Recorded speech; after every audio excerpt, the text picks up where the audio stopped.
Sino kayo? Kaming pamilya ni Ranran. Nandito ba si Ranran?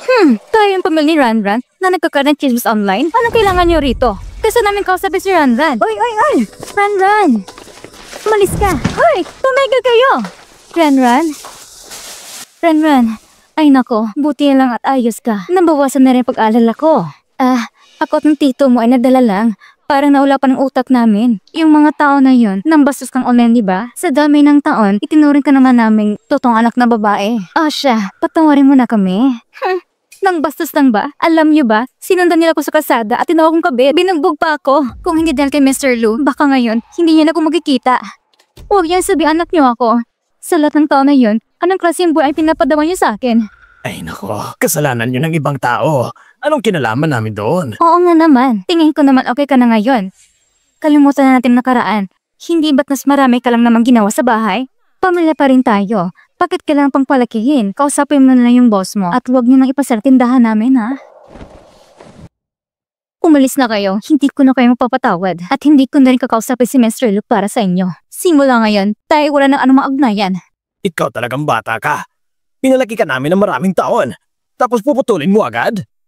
Ranran, kanila lang. Pasensya ka na. Medyo napalakas ang boses ko. Sa lahat ng taon na to, kung may pagkukulang kami ng tito mo, patawarin mo na kami. Humingi kami ng paumanhin. Pero, wala namang kasalanan ng kapatid mo. Bagsak siya sa entrance exam. Tapos isinara pa ang tindahan. Wala na siyang papasukan. Paano yung kinabukasan niya? Masasayang buong buhay niya. Oo nga ate.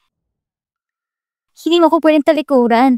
Gusto ko pa naman mag-aaral sa ibang bansa. Grabe, wala pa ko nagkitang mas makapal mukha sa inyo. Aling Shen, ayos lang yan. Huwag ka nang magalit. Uulitin ko, hindi ko kayo mapapatawad. Ni isang kusing, hindi ko ibibigay sa inyo. Lumayas na kayo. Hayop kong bata ka. Pinaghirapan ka lang pala kinilang taon. Kunting pabor lang to. Ang dami pong sinasabi. Tama.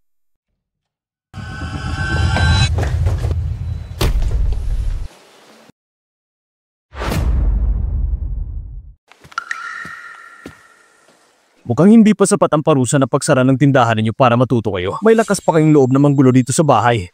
Umalis na kayo sa Shangjing. Huwag na kayong magpakita sa harap namin ni Ranran. Huwag niyo kong sisihin kung walang awa ang kamay ko. Yang Juan, palayasin mo sila. Apo, Boss Lu. Ranran! Huwag mo akong hawakan! Ranran! Lumayas na kayo sa Shangjing. Huwag niyo nang gambalahin ang aming ginang. Kung hindi, lumayas kayo! Makakapag-aral pa ako sa abroad? Si Lokong Jayon, hindi natin siya kayang banggain. Kung alamang natin na si Mura na batang yan ay magiging swerte sa buhay, sana noon pa lang, pambata tayo sa kanya. Ngayon, anong silbi ng pagsisisi, ha?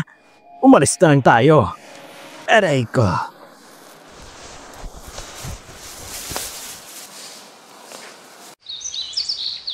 Pasensya ka na, Mr. Lu. Huwag kang mag-alala. Wala kang dapat ipag-sorry. Ikaw ang asawa ko. Ikaw rin ang magiging ina ng mga anak ko. Poprotektahan kita. Obligasyon ko yun. Naiintindihan mo?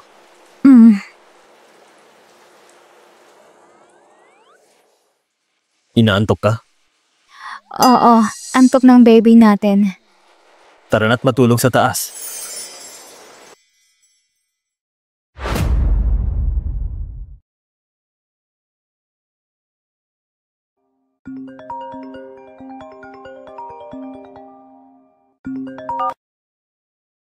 Ma. Ikaw talagang bata ka? Ngayon ka lang sumagot ang tawag ko? Ma, bakit po? Kailangan ba laging may dahilan para tawagan ka? Kailan ka ba mag-uuwi ng nobya? Tingnan mo naman. Yung anak ng pamilya, Lu, mas bata pa sa'yo. Di rin naman mas gwapo siya sa'yo. Pero may anak na siya at lumaki na. Hintayin mo lang ng konti. Si Ranran, kailangan pa kasing magpagaling. Ano? May nobya ka na talaga? Dalhin mo agad dito. Gusto ko siyang makita. Sa birthday mo na lang, sabay kaming uuwi. Ang batang to, bakit kayo mo lang sinabi?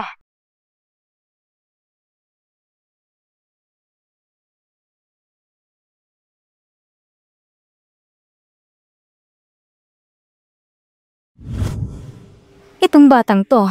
Totoo nga, dumating din ang araw na namumulaklak ang punong bakal. Pero may narinig ko kanina, ang sinabing kailangan para magpagalingan ng katawan. Wala pang karanasan sa pag-ibig si Conjue. Baka naloko lang siya. Lozeng, ayusin mga schedule ko. Kailangan ko siyang kilalanin ng personal. Opo, madam. Semester lang itong mga araw. Palaging abala hanggang ating gabi. Lumutang ng eye bags niya. Itong pabango na to, nagkakagising ng isip. Ibigay ko sa kanya bilang pasalamat sa tuloyan mong araw. Ay nako! Iha, tulungan mo naman ako. Mahina ng tuhod ko. Saan ang galing mata ng kulubot na to? Ang palda ko, ilang libang halaga niyan. Kung marumahin mo yan, kayong bang bayaran? Ay nako. Ate, ayos ka lang po ba? Miss, mukhang gusto lang mambiktima ang matandang yan. Baka ikaw pang singilin. Oo nga, di kami basta tumutulong sa matatanda. Eh paano kung totoong nadapa? Mas malagang tumutulong. Ate, tulungan po muna kita tumayo. Ay nako. Ang ganda ng batang ito. Mabait pa ang puso. Hindi mukhang masamang tao. Ate, gusto niyo po bang dalhin ko kayo sa ospital? Wala akong pera. Ayoko magpa-ospital. Eh, gusto niyo lang po ba kontakin kong pamilya ninyo? Wala rin akong pamilya. Ay nako, masakit ang balakang ko. Sabi ni Mr. Lu, kalahati ng kumpanya ay sa akin din daw. Dadalhin ko muna sa loob para makapagpahinga. Wala lang ang problema, di ba? Ate, samahan ko po kayo sa loob para makapagpahinga. Sige. Kanjue, wala na talaga akong malalapitan. Awin ako ipagtanggol ng kumpanya. Yung mga brand sponsors, para ang mga moto kong makasingil ng termination fee. Ikaw na lang pag-asa ko. Miss Lynn, ang CU Group ay kailanman hindi kukuha ng endorser na may masamang reputasyon. Bawat isa ay kailangan managot sa sarili nilang ginawa. Maaari ka nang umalis. Kanjue, nakikiusap ako sa'yo. Talagang mo naman ako. Iniisip mo ba na bumangsit ng pamilya Lin? Kayo ako tinanggihan? Mayroon pa naman ako sa Lin family. Basta tulungan mo lang ako. Kahit ano papagawa mo, gagawin ko. Miss Lynn, galangin mo naman ang sarili mo. Yang Juan, nandito ako. Ihatid mo siya palabas. Miss Lynn, dito ang daan palabas.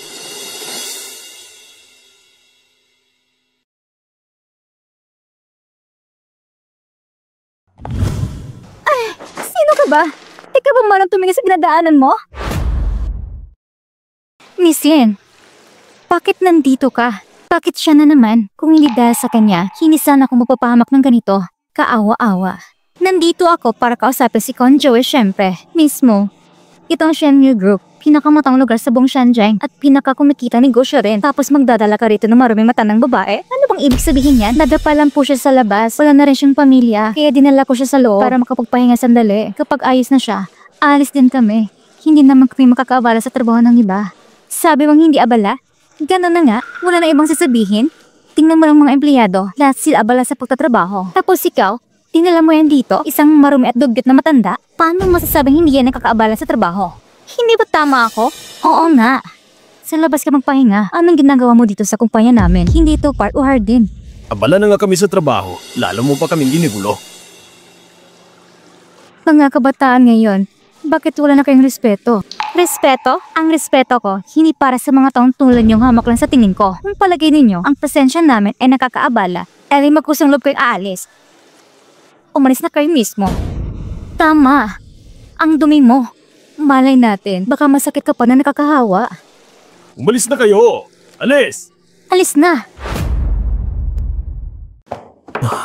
President Lu, mula sa lumang bahay. Nandito raw si Madam ngayon. Anong sabi mo? Hello. Ang tinawagan niya kasi ko hindi matagapang tawag.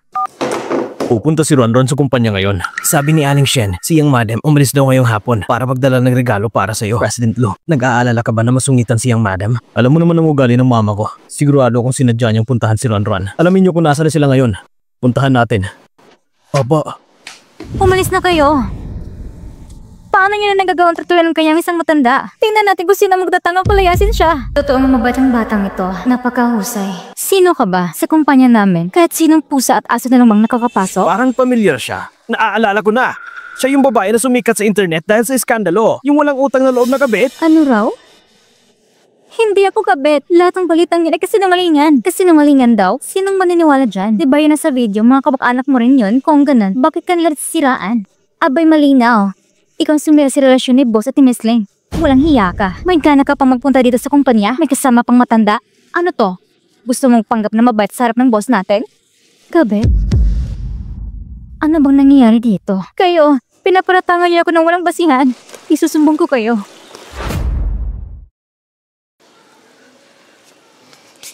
Tama na. Ayaw kong personal kong problema ay makaka-apekto sa inyong trabaho. Talagang si Miss Lin natin ang the best. May malasakit at madaling makatinis sa damdamin ng iba. Si Miss Lin, hindi mo maihambig sa babaeng galing sa squatter. Narinig mo yan, mismo? Hindi ka welcome sa Sheiyu. Hindi ka karapat dapat kung Joey. Sinasabihan na kita. Dalhin mo na lang ang maraming matanahiyan at umalis ka na. Ang kumpanya namin ay hindi tambakan ng basura. Tatawagin ko na ang security. Lumayas kayong dalawang matandang yan. Huwag kayo mapakita dito. Lumayas na kayo. Tama na nga yan. Ate, hayaan mo na. Humanap na lang tayo ng ibang lugar para magpahinga. Iha, huwag kang mag-alala. Walang makakapag-alis sa atin ngayon, ha? Hindi ko akala ganito na ang asar ng mga empleyado sa Sheiyu. Sa ilang taon lang mula na ako magretiro. Nakakahiya. Ngayon, formal kong inaanunsyo. Ikaw, at ikaw, lahat kayo, tanggal na sa trabaho. Narinig ko ba yun ng tama? Ikaw, magtatanggal sa kanila? Yung matandang to, siguro nasisira na ng bait. Kaming mga portales ng Sheiyu, isang janites ang tulad mo, anong karapatang tanggalin kami? At sinabi mo pang retirado ka na? May demensya ka na ba? Mga executive daw ng kumpanya? Kung hindi ko lang ito nasaksihan ngayon, hindi ko malaman na Sheiyu pala ay may ganitong mga arugante at abusado na namimili kung sinong babastusin. Patandang babae! Sino bang tinutukoy mo? Mas mabuting pumunta na lang kayo ng HR department para mag-resign. Kung hindi, marami akong parang para pagsisihan nyo yan. Ayos lang. Gusto ko rin makita kung paano mo kami pagsisihan. Hayaan mo na sila. Humanap na lang tayo ng ibang lugar at mapatingin sa doktor. Mas mahalagang kalusugan. Papataw ko si Mr. para ayusin ito. Iha, mabait at maunawain kang bata. Isang mabuting anak ka. Pero alam mo, hindi tayong dapat umalis. May ibang taon na mas dapat lumayas. Matandang bro ha. Isa kang baliw. Sobrang arte mo na. Ayaw mong umalis? Sige, tutulungan kita. Security? Paalisin niyo sila. Bitawan mo ko. Wala ba kayong matatandang kamag-anak? Ganitong pagtrato sa matanda? Gusto kong malaman kung sino magtangka. Uy, matandang bruha. Adi ka ba sa pag-aartista? Kung umarte man ako, hindi pa tapos ang palabas. Yan sila na artista sa ganyang asa ngayon. Kapag kumalat to, siguradong magiging usap-usapan. Ah, tama. Narinig ko pa nga. Nagmamagaling daw si artista. Nambubuli pa at nag-angakit sa kama. Ano mong pinagsasabi mo? Walang hiyang matanda. Tumigil ka na. Huwag kang mag-video. Isang janitor ka lang. Ang aming Miss Lin ay hindi gagawa ng gayang kabubuyan. Panirang puri lang yan. Sigurado si Buslo, ipagtatanggol siya. Ibigay mo yan. Walang mono kang mata ng bruha. Iha. Ronron! Ronron! Ronron, ayos ka lang ba? Ayos lang ako. Kanjue. Kailan pa ba nangyari na ang gwardiya ng CEO ay sumusunod sa utos ng iba? Boss Lu, kami po ay...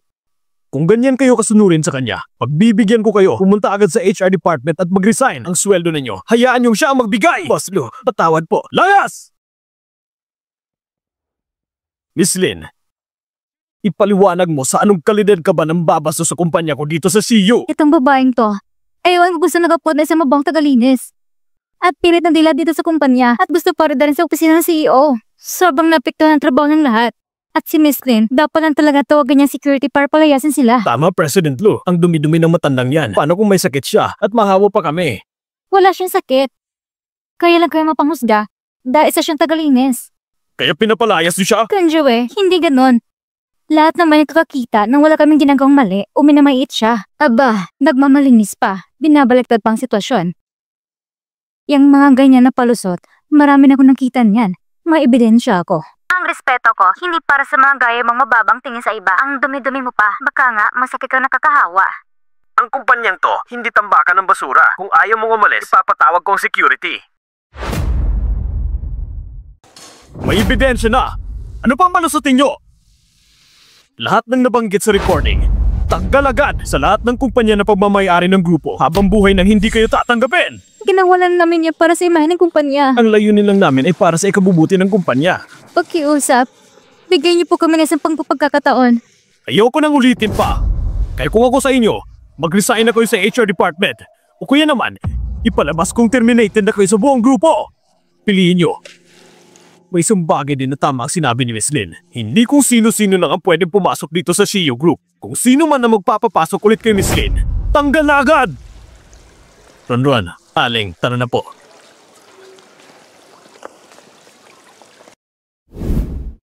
Halika, Ranran. Ate, Paano niyo po nalaman ang pangalan ko? Ma, tapos nang palabas. Isang kumpol na mga mulot demonyo. Ranran, halika na. Ma? Ranran, akong ina ni Conjoy. Sinasaktan ka ba ng batang yan? Ang batang yan, bukod sa mukha, wala nang iba. Matanda na nga, masungit pa. Kapag pinaiyakan yan, sabi mo lang sa akin, akong bahala sa kanya. Ma, ang kapal din ng mukha mo magsalita. Ang galing mo na talaga, ha? Aba, nagtawa ka pa na isang mabait at magandang dalaga, pero na hindi mo pa pinapakilala. Anong klaseng nobyo ka ba? Asawa po. Ano? Kasal na kayo at hindi mo na sinabi sa akin? Lukunjuwe, ang kapal mo talaga. Tumatabang ka na ngayon, ha? Ako po. Kasal na po kami ni Mr. Lu. At saka po, maayos naman po pagtrato niya sa akin.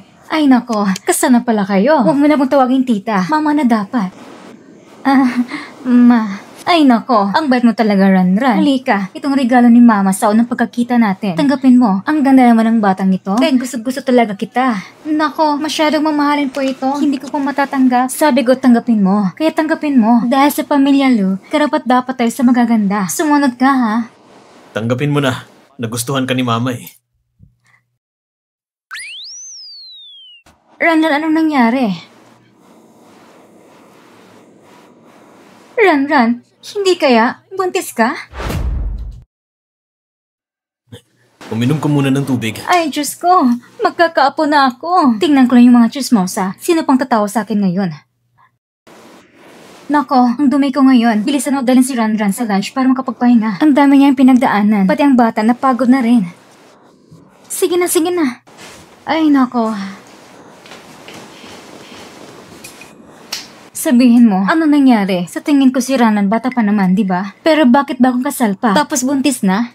Ma, hindi na mahalaga yon. Si Ranran ang pinili ko maging asawa. Bukod sa kanya, ayoko ng iba. Ma, si Ranran ay nasa loob pa. Huwag mo naman siyang takutin. Alam ko na yan. Oo nga pala. Anong meron kay Linshi yun? Narinig ko kasi sabi ng mga empleyado, akala raw nila kayong magkasintahan. Hindi pa nila nakikita si Ranran. Hindi kasi lumalabas si Ranran at nagpapahinga lang sa bahay. Hindi pa siya nakakapunta sa opisina. Tungkol naman kay Linshi yun, wala akong kahit anong relasyon sa kanya. At kahit kailan, hindi ko yan inamin. Wala talaga akong kinalaman sa kanya. Yung mga empleyado naman sa kumpanya, ngayon ko lang din nalaman na ganun palang iniisip nila. Grabe sila.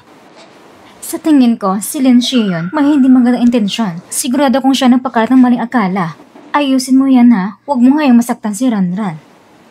Opo, naiintindihan ko. Huwag po kayong magalala. Sige na nga. Uuwi na muna ako. Ay, oo nga pala. Sa birthday party ko, sigurado isasama mo si Ranran. Yang Chuan, samahan mo mama ko palabas. Eh, hihatid mo si mama pabalik sa lumang bahay. Madam. Halika na.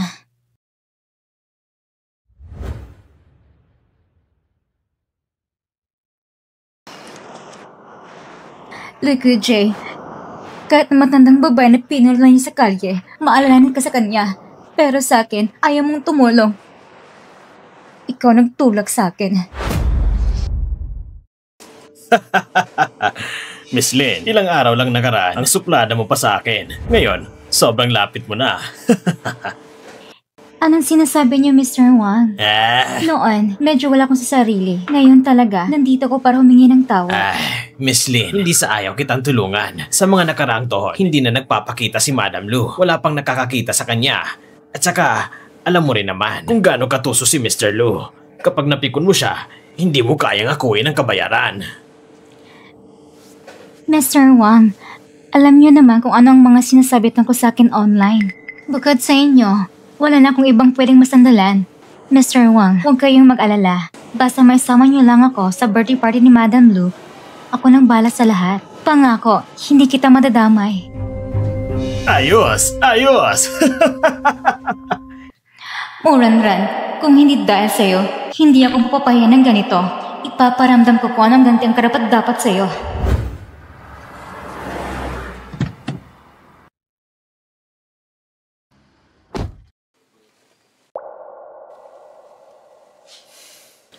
Bakit parang kinakabahan ka? Ayos ka na ba? Huwag kang mag-alala, poprotektahan ko kayo ng baby. Napakaganda mo at napakahusay pa sa pabango. Mabait at maasikaso pa, sigurado akong magugustuhan ka nila. Totoo ba? Siyempre naman. Tara na.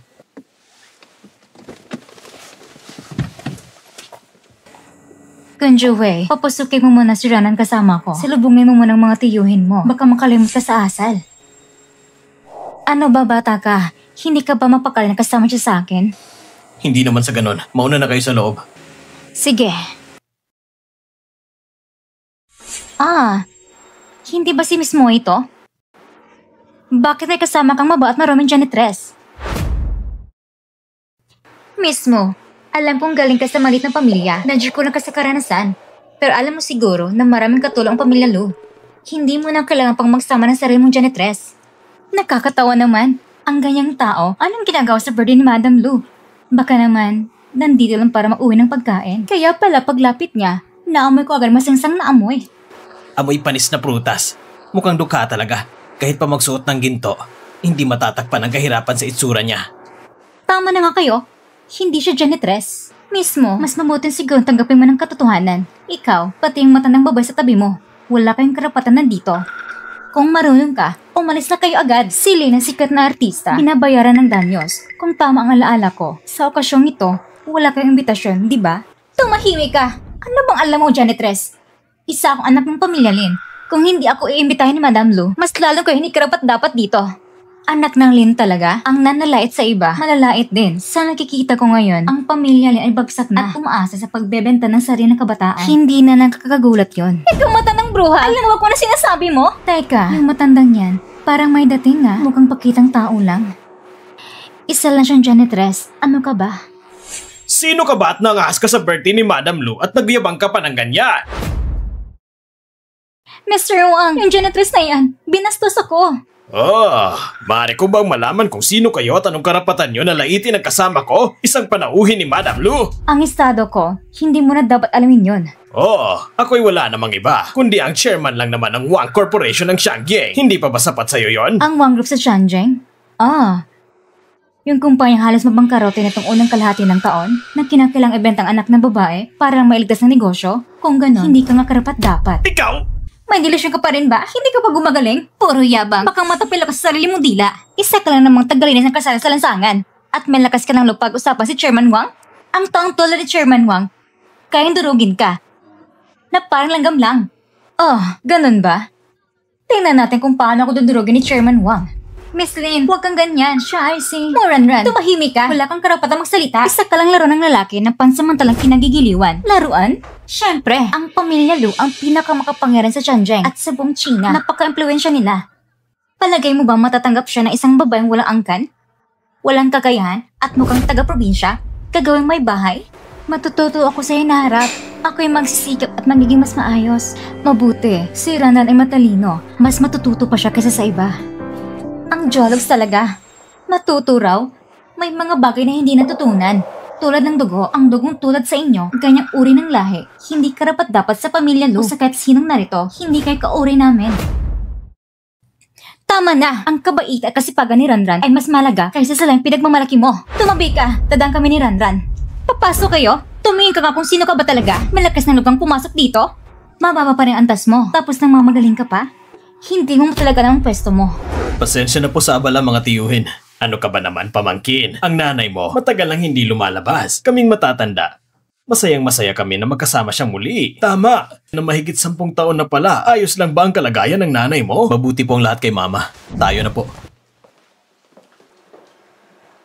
Kayo, bakit hindi pa kayo pumapasok? Kunjuwei, buti na dumating ka. Itong si Miss Mo, pinipilit niyang isama isang tagalinis sa kasiyahan. Noong dinala niya ito sa kumpanya, pinalampas na lang namin. Pero ngayon, ito'y birthday ng Madam Lu. Ang mga bisita rito, lahat ay mayayaman. Paano kung makakabangga siya ng isa? Tama, ang mga imbitado ngayon ay paong mga personalidad at pinuno ng kanya-kanyang angkan. Hindi ito lugar para sa mga mababang uri na gustong kikain lang. Naglalakas pa sila magsalita ng bastos. Walang galang sa ibang tao. Magandang araw, Mr. Lu. Ako ang chairman ng Wang Group. Wang Chang pangalan ko. Ako mismo ang saksi sa dalawang ito na bastos at walang modo. Pinagtawanan ng pagbagsak ng pamilya Lin at ininsulto si Lin Xiaojie. Ikaw ang saksi? Oo. Ako ang saksi. Mr. Lu, kami rin makakapagpatunay. Tama yun. Hindi ko alam. Nag-asawa ko at ang aking ina na papasok lang sa handaan ay tinawag niyong sa pilitang pagpasok. Ano? Hindi maaari. Siya lang isang maraming tagalinis. Paano siya? Mrs. Lu, hindi ko po sinasadya kanina. Isa lang po itong malaking hindi pagkakaintindihan. Ginang Lu, hindi po namin alam. Hindi po namin alam. Ang bilis yung bumaligtad. Mrs. Lu, Kunjue, simuran ran. Sinasadya hindi mag-get up to pagkataon ni Ginang Lu. Kaya tagurang malaking hindi pagkakaintindihan. Miss Lin, ilang beses ko na sanang sasabihin, pero ikaw mismo pumipigil. Pero dahil sa itsura, hinasigahan niyo na ako. Miss Lin, Mr. Wang, sa tingin niyo ba, dahil ang mama ko ay isa lang tagalinis at walang koneksyon, pwede niyo na siyang bastusin kahit kailan gusto niyo? Ngayon lang kayo nagsisisi nang malaman niyo kung sino talaga siya. Kunjue, pakinggan mo man ang paliwanag ko. Miss Lin, pakiusap, tawagin mo kong Ginoong Lu. Ayoko magkaroon ng maling akalang iba tungkol sa ating dalawa. Mr. Lu, talagang wala kaming masamang intensyon. Ang totoo niyan, nag-alala lang kami na baka may makapasok na di-imbitado at makagulo sa mga panauhin. Kung hindi dahil sa babaeng mahilig manira ng iba, hindi sana ako makapagsalita ng masama kay Ginang Lu. Bakit hindi ka nalang humingi ng tawad kay Ginang Lu at sa batang Ginang? Mr. Lu, huwag kayong magalala. Kahit ano pong gawin niyo sa kanya, wala akong tutol. Wala na kaming anumang kaugnayan. Tama na. Ngayon ay kaarawan ko. At masisirang araw ng lahat. Pero, sana si Miss Lin at kayong lahat na narito, mula ngayon, ay huwag nang magpakita pa sa harap ko. O makialam sa pamilya Lu. At saan ako kahit kailan. Palabasin niyo sila. Mula ngayon, ano man ang okasyon ng pamilya Lu, hindi na kailanman sila iniimbitahan. Ron, ma, tayo na sa loob. Mga gino't ginang, pakiusap, tuloy po kayo sa loob. Halina, palabasin ko na kayo! Pakinggan niyo muna ang paliwanag ko! Pakiusap, makinig muna kayo! Sige na! Iyan ba si Ginang Lu? Nung pumanaw si Ginoong Lu noon, siya lang mag-isang bumuhay sa Lu family at pinalaki niya si Mr. Lu ng ganito kahusay. Talagang si Ginang Lu ay may pambihirang karisma. Oo nga, pero yung babay sa tabi niya, sino kaya yun? Parang hindi ko pa siya nakita noon. Hindi ko rin kilala. Sabi nila, ngayong gabi raw si Ginang Lu ay ipakilala niya ang kanyang manugang. Baka siya nga yun. Ginang Lu! Matagal na po tayong hindi nagkita. Napakaganda niyo pa rin. Ay nako, masyado kayo mapagbigay. Kayo rin naman, napakababa ng loob. Napakagaling din ni Mr. Lu. Siguradong malayo pang mararating ng pamilya Lu. Sige na, pasukin niyo na kami. Sige na! Huwag na kayong pumasok sa loob. Walang iyong babae! Anong sabi mo noon? Hindi mo ako idadamay. Pero ngayon, inalis na tayo ng Lu family. Wala na ako! Wala na pamilya Wang!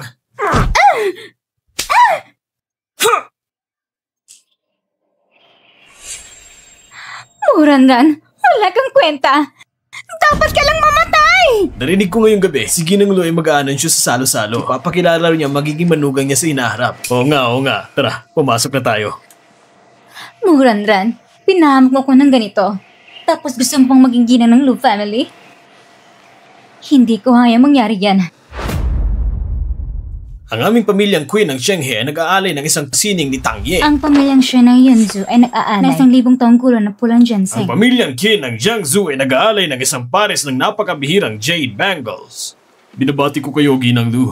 Maraming salamat. Maligayang bati, Ginang Lu. Maraming salamat. Salamat sa inyong lahat sa pagdalo sa aking kaarawan. Sana ngayong gabi ay magsaya kayong lahat at malibang. Sa mga nakaraang taon, si Kunjun sumusuporta sa Lu family. Ang pinakaalala ko palagi ay ang kanyang pag-aasawa. Pero ngayon, talagang maswerte siya dahil natagpuan niya si Ranran. Alam kong mailan sa inyo na nagsasabing si Ranran ay hindi mula sa mayamang pamilya. Hindi kilalang angkan. Pero para sa akin, ang kanyang pagkatao at ugali ay mas mahalaga pa. Kaya ngayong araw, ipinapahayag ko sa lahat na si Ranran ay ang magiging ginang ng Lu family. Naway sa hinaharap, alagaan niyo siya. Oo naman. Magaling na anak at mabuting manugang. Maligayang bati, Ginang Lu. Maligayang bati, Ginang Lu! Ngunit, sabihin ko na ngayon pa lang, simula ngayon, kung mayroon pa rin manglait kay Ranran, dahil lamang sa kanyang pinagmulan, huwag yung sabihin hindi namin kayo binabalaan. Kung ganyan pa rin ang asa ninyo, magkakatikim kayo. Huwag kayong mag-alala, Ginang Lu. Maayos at marangal ang kilos ng ating bagong gina. Kami pa nga ang aasa sa kanyang pangangalaga. Tama. Kailan po bang kasal nila Lu at ang Gina? Nang sa gayon ay makisaya rin kami. Masagap din sana namin ang kanilang swerte. Salamat po sa inyong pagmamalasakit. Kasalukuyan pa pong inahanda ang aming kasal. Kapag may petsa na, tsak na ipapadala namin sa inyong imbitasyon. Tapos ng mga formalidad, kaya magpakasay po kayong lahat. Enjoy po kayo.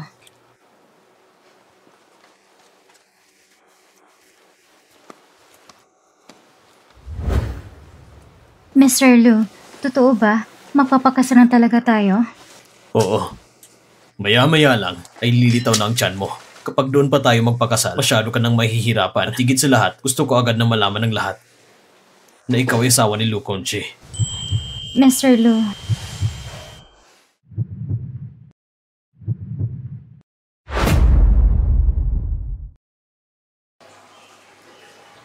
Pasensya na, Miss Lin. Abala si Derek Zhang ngayon. Hindi kayo pwedeng makausap. Seryoso ka ba? Ako si Lin Xiyon, ang director ninyo. Paano hindi ako tatanggapin? Miss Lin, totoong abala po si Derek Zhang. Kung maaari po, magpapa-appointment na lang po kayo. Kailangan ko siyang makita ngayon. Hayaan niyo ako makapasok.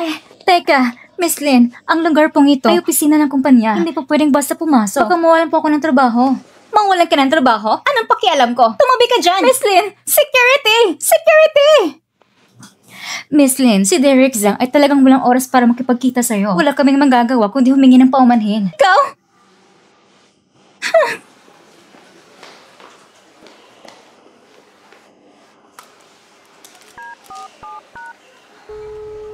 Hello, Derek Zhang. Ako si Xiyon. Xiyon pala. Oo, Derek Zhang. Yung proyektong pinirmahan natin dati, yung drama na yun. Napunta na sa iba. Abala ko ngayon. Ibababa ko na.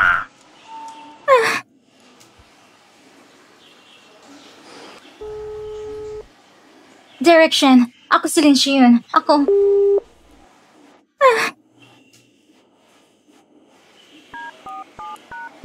Hello? Hello? Hello? Ang tinatawagan ninyong user ay pansamantalang hindi makontak. Pakiulit na lang mamaya. Ang tinatawagan ninyong user ay pansamantalang hindi makontak. Pakiulit na lang mamaya.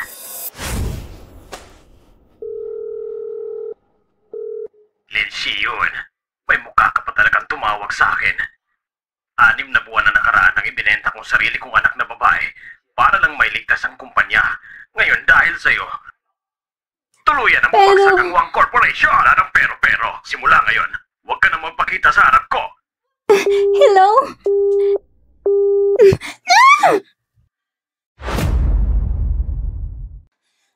Ayon sa ulat, ang CEO ng Shiyu Group na si Lu Kunje ay hayagan nag-anunsyo ng kasal sa birthday party ng kanyang ina. Si Lu Kunje at ang kanyang asawang si Muranran ay matagal ng lihim na kasal. Balak nilang magdaos na isang engranding kasal sa lalong madaling panahon. Huwag kayong mag-alala, Young Master Lu. Maayos ang kalagayan ngayon ng batang Gina. Halos wala na siyang problema sa anemia. Ang mahalaga ay ang tamang nutrisyon sa pagbubuntis. Panatilihin ang maayos na emosyon. Bumalik lang kayo sa normal na check-up. Sige po. Salamat, Doc.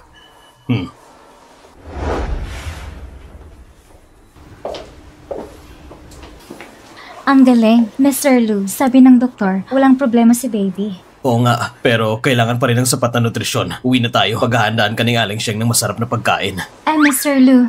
Mag-window shopping naman tayo. Nakita ko online nung isang araw. Ang daming cute na damit ni baby. Sobrang cute talaga. Sige, kung anong gusto mo, bibilihin ko lahat para sa'yo. Tara na.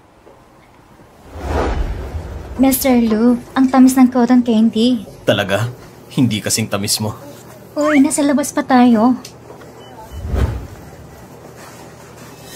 Muranran, pagsisiyan mong buhay mo.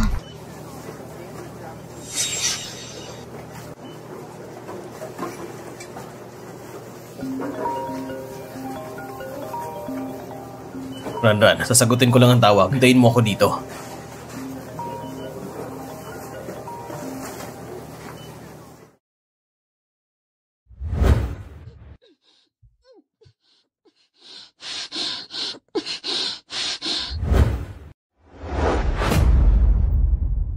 Sige, naiintindihan ko.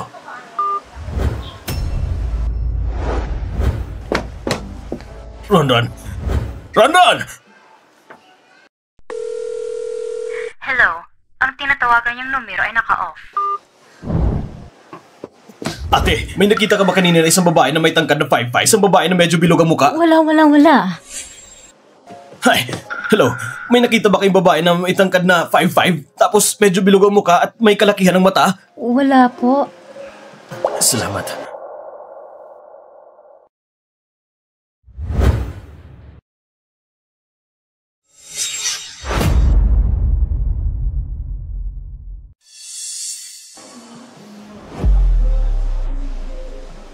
Amoy ng pampalasing na gamot.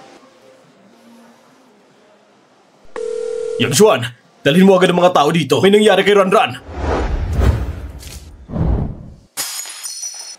Gising ka na? Hindi ko inaakalang ganito kabilis tayo magkikita. Ikaw? Anong balak mong gawin? Anong balak kong gawin? Huwag kang mainip. Malalaman mo rin mamaya. Lin Shion, pagkawalan mo na ako ngayon. Hindi ko na ito susubong kahit kanino. Ang ginagawa mo ay labag sa batas. Tumahimik ka! Lahat to ay dahil sa'yo. Kung hindi dahil sa'yo, hindi sana ako na blacklist. Kung hindi dahil sa'yo, paano maiinis si Kunjo at si Madam Lu sa akin? Alam mo ba, ang buong pamilya Lin, umaasa silang makakangat ako sa buhay. Pero lahat ng yan, sinira mo. Masaya ka na ba? Lahat ng ito, kasalanan mo. Ikaw may gawa ng lahat ng ito. Hindi totoo yan. Hindi ganun na nangyari. Pakinggan mo muna ako. Kung sakaling mamamatay ka, makikita na ako ni Kunjo, di ba? Pati si Madam Lu, tatanggapin na ako. Tama. Basta mamatay ka lang, lahat ng ito, bago nagsisimula. Lin Shion, kumalma ka muna. Ikaw ang kumalma. Ginamit pa yung kawawang itsura mong parang tusong babae para akitin si Kun Joey, di ba?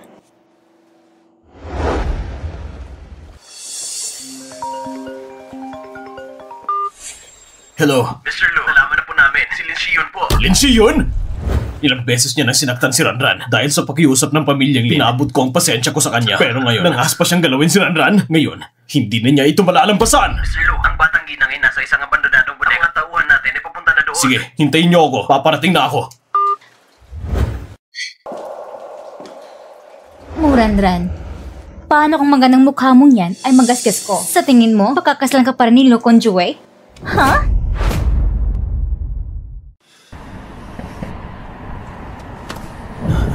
Gaano pa katagal? Bakit ang tagal? Boss Lu, 5 minuto na lang po. Huwag po kayong mag-alala. Papunta na po ang mga tao natin. Walang mangyayaring masama sa batang ginang. Lin Shion, kalmahan mo man ang sarili mo. Pareho tayong babae. Bakit mo ko kailangang pahirapan ng ganito? Pweh! Papahirapan kita? Isa ka lang namang kawaawang babae. Anong karapatan mong pahirapan ko? Ipapadalan kita diretso sa impyerno. Dumudugo ka? Buntis ka ba? Buntis ka nga! Kaya pala kayo nagsama, Muranran. Ginamit mong bata para pilitin siya pakasalan ano? Tama ba? Hindi totoo yan! Ang maging asawa ni Young Master Lu, yan ang pangarap ng napakaraming babae. Pero ikaw, ginamit mo pang ganitong kababang paraan? Muranran, karapat dapat kang mamatay! Lin Shion, hindi mo talaga masilang ko, Joey. Ang mahal mo ay ang titulo bilang Young Mother ng pamilya Lu. Mukhang wala ka talagang alam sa pang-ibig. Kalokohan. Ang dami ko na nagawang drama. Paano kung hindi marang magmahal? Ikaw kaya? Dito ka pa nagkukunwaring malinis at mabait? Hindi ba gusto mo rin ang pera ng Lu family? Pero ngayon, kung marunong ka man o hindi, wala na rin saysay. Dahil mamamatay ka na rin naman agad. Pati ang batang nasa tiyan mo. Papatayin ko rin siya kasama mo. Lumayo ka. Huwag mong sasaktan ang anak ko. Baby, kapit ka lang ha. Dadating si Daddy. Ililigtas si tayo. Huwag mo sanang iwan si Mommy, please.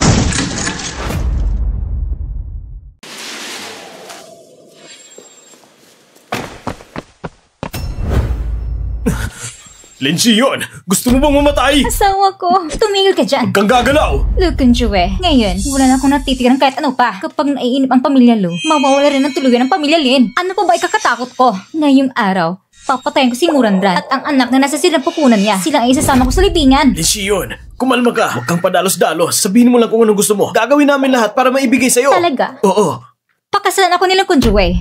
Gawin mo akong Young Mother ng Lu family. Kaya mo bang gawin yan? Ikaw! Imposible yan! Humingi ka na lang ng ibang kondisyon. Sabihin mo lang kung magkano gusto mo. Pera? Para saan pang pera sa akin ngayon? Wala na rin itong silbi. Alam kong hindi ka pumunta na walang dalang tao. Kapag pinalaya ko siya ngayon, para na rin ko sumuko. Wala na akong matatakbuhan! Pero bagong lahat, papatayin ko muna ang babaeng pinakamamahal mo. Gusto kong mabuhay ka habang pinapasa na sakit. Wag! Lin Shion, kumalma ka. Kapag huminto ka ngayon, anumang kondisyon mo, pwede natin pag-usapan. Tama, di ba gusto mong makabalik sa showbiz? Dati, isa ka namang top star. Napakasikat mo. Basta itigil mo lang ngayon, ipapangako ko sa'yo, makakabalik ka sa Roro. Huli na! Ang reputasyon ko ngayon, sira-sira na. Lahat ay huli na. Isama na natin si Muranran sa impyerno! Asawa ko, mahal kita!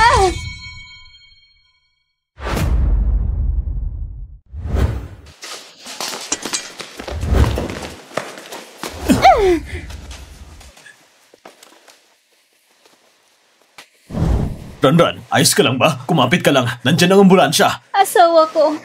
Nilalamig ako. Ngayon, mas okay na ba? Ranran, wag mo kong tugutin! Dadalhin na kita ngayon. Ikaw, magmaneho ka. Punta na tayo sa ospital agad. Opo.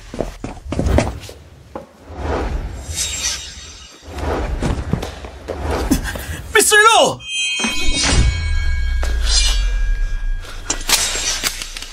Bakit? Bakit? Lindsay yun. Mabubulok ka sa kulungan sa susunod mong buhay.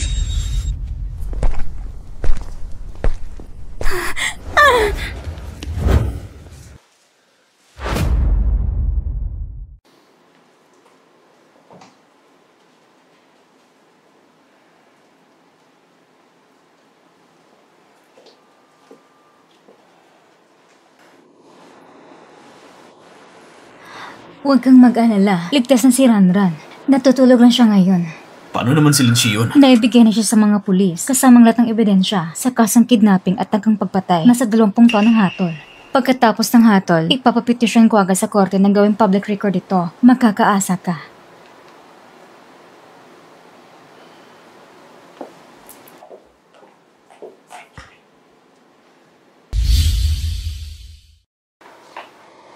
Ranran, patawad.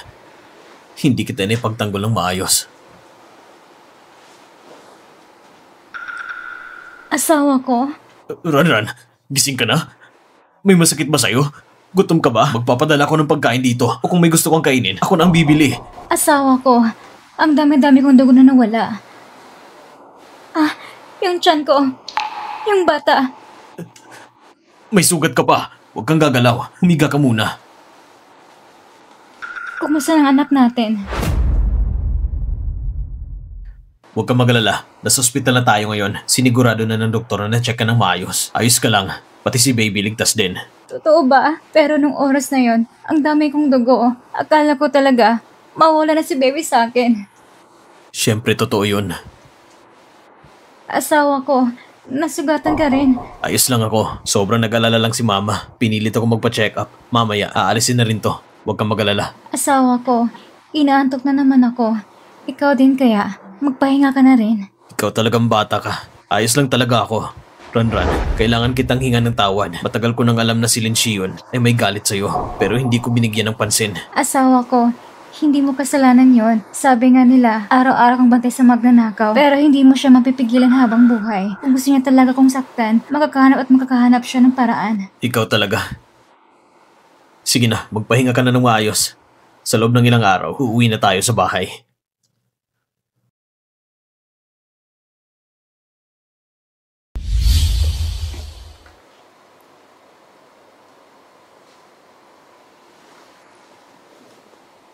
Ranran, hindi na kita hayaang masaktan pa ulit kahit ano pa yan.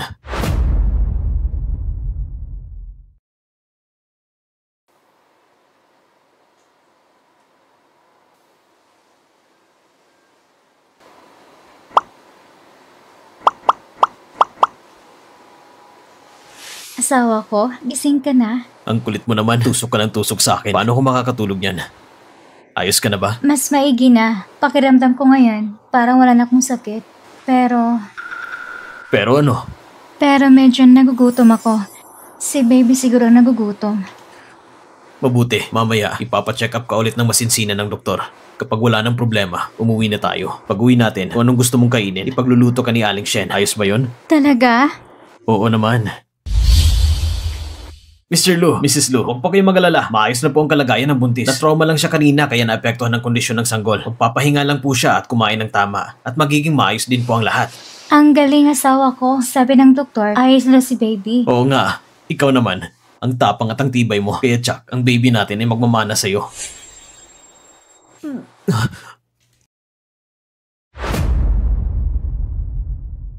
Dok, ano nangyayari sa kanya? Bakit bigla siyang nasusuka ng sobra? Miss Lu, bukod sa pagsusuka, may iba pa ba kayong nararamdaman?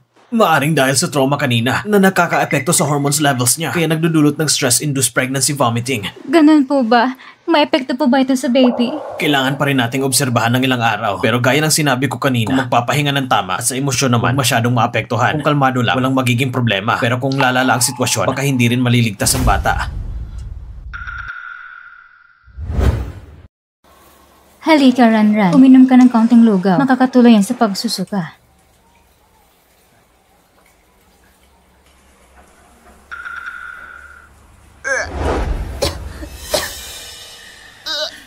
Anong gagawin natin ngayon? Grabe ang pagsusuka ni Ranran. Hindi lang si Baby. Pati siya baka hindi makayanan. Ranran, kumusta ka na? Mas okay na. Medyo inaantok lang. Sige, aakyat na tayo para matulog.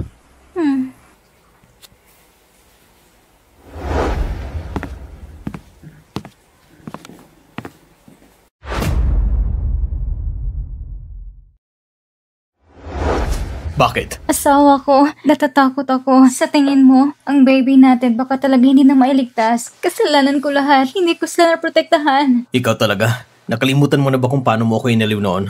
Hindi mo kasalanan ito. Kasalanan ito ng masasamang tao. Sige na, matulog ka na. Nandito lang ako sa tabi mo. Talaga? Pinapunta ko na si Yang Xuan para dalhin dito ang mga dokumento ng kumpanya. Ngayong mga araw na to, dito muna ko sa bahay kasama ka. Kaya ikaw naman, matulog ka ng maayos. Kapag gumaling ka na, magpakasal na tayo.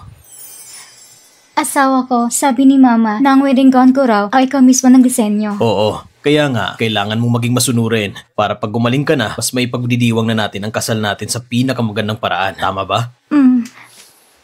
Matulog ka na.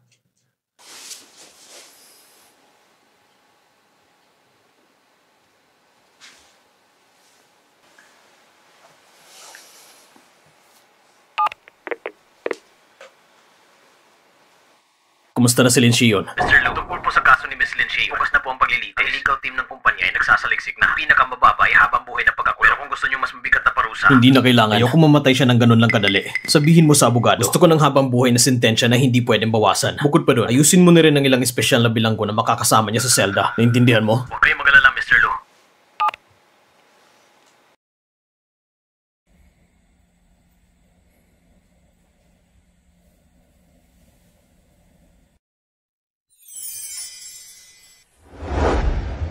Ranran, gising ka na? Asawa ko, nagugutom na ako.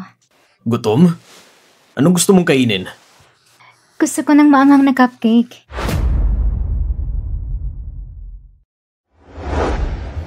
Maanghang na cupcake? Yung may dagdag na paminta at anghang. Gusto ng baby eh. Pero yung cupcake, may ganun bang nilalagyan ng sili at paminta? Wala akong pakialam. Gusto ko niyan. Hindi naman ako katulad ng ibang buntis na gustong amoy ng gasolina o amoy ng babuyan. Kahit itong malit na kahilingan ko, hindi mo malang maibigay sa akin. Sa tingin ko, hindi mo talaga ako mahal at ang baby. Sige. Sasabihin ko agad si Aling Sheng na gawin niyon. Uy, hindi pwede. Ikaw ang gusto kong gumawa.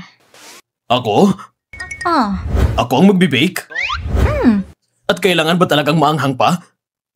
Ranran, baby, pagsasabihin ko na lang si Aling Sheng na gawin yon. Kasi hindi ako marunong mag-bake. Gusto ko talaga ikang gumawa. Wala akong pakialam. Gawin mo na. Hindi ba hating gabi na ngayon? Paano kung may mangyari sa inyo ni baby sa kinakain nyo? Anong gagawin natin? Sige na nga. Gagawin ko.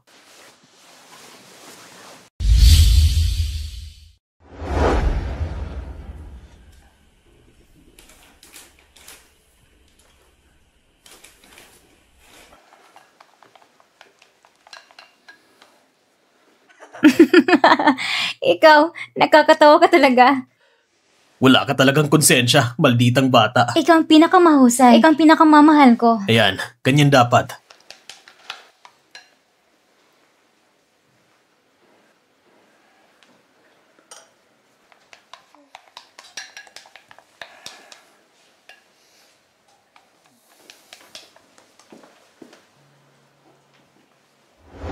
Ranran, luto na ang cupcake. Pwede mo nang kainin.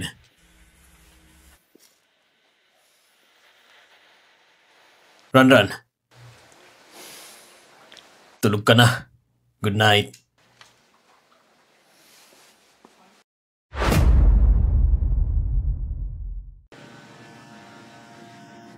Congratulations! Ay nako, salamat. Hindi ko akalain na talagang pinakasalan ni Mr. Lo ang babaeng dating taga-prutasan lang. Tama na yan. Nakalimutan mo na ba ang babala ng ginang Lo dati? Mrs. Lo, Ngayon ay talaga namang napakaligayang araw. Kahit ang panahon ay kumampi sa inyo. Ilang araw na umuulan, pero ngayon, maaraw. Talagang silang dalawa ni Mr. ay itinadhana. Maraming salamat sa inyong lahat. Maganda ang araw, kaya masarap din pakiramdam. Mag-enjoy kayong lahat. Tara, mag-enjoy tayo. O ano, kinakabahan ka na, Mr. Lu? Hindi pa ba oras? Ba't ka nagmamadali? Hindi ba sa'yo na siya? Hindi mo naiintindihan. Sige na, hindi ko na naiintindihan. Kahit best man lang ako, napapakain mo rin ako ng pagka-sweet mo. Ran, hindi ko akalain ikaw talaga at si Mr. ang makakatuluyan. Nang pinakausapan ko pa siya na iligtas ka, akala ko pareho lang kayo ng apelyido. O siya, tamang-tama ng oras, sasamahan na kita.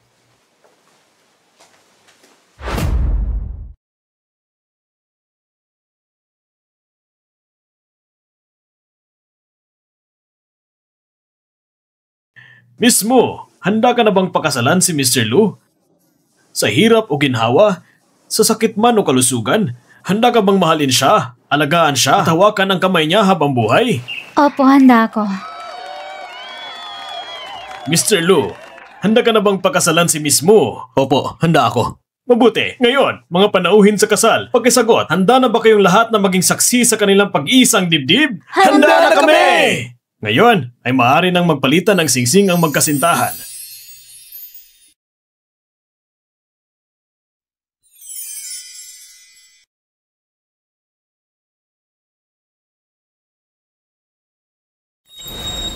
At ngayon, Mr. Mu, maaari mo nang halikan ang iyong bride.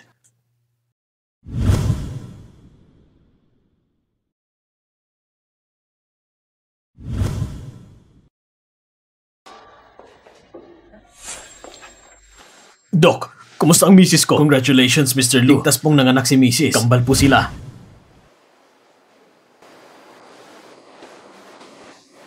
Ran, tignan mo. Ito ang bunga ng lahat ng pinagdaanan mo para sa atin. Bakit parang gusot-gusot sila? Parang dagang itsura. Ganyan talaga yan pag bagong panganak. Normal lang yan. Bakit? Pangit ba? Tignan mo, ang cute kaya nila.